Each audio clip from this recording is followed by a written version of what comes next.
श्रियकान्ताय कल्याणनिधये निधयेतिनाम् श्रीवेङ्कटनिवासाय श्रीनिवासाय मङ्गलम्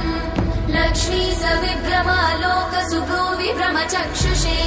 चक्षुषे सर्वलोकानां वेङ्कटेशाय मङ्गलम् श्रीवेङ्कटाद्रिशृङ्गाग्रमङ्गलाभरणाङ्गये मङ्गलानां निवासाय श्रीनिवासाय मङ्गलम् सर्वावयव सौन्दर्य सम्पदा सर्वचेतसां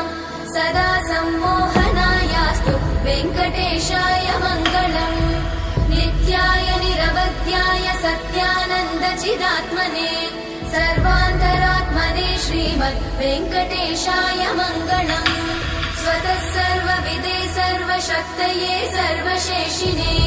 सुलभाय सुशीलाय वेङ्कटेशाय मङ्गलम्।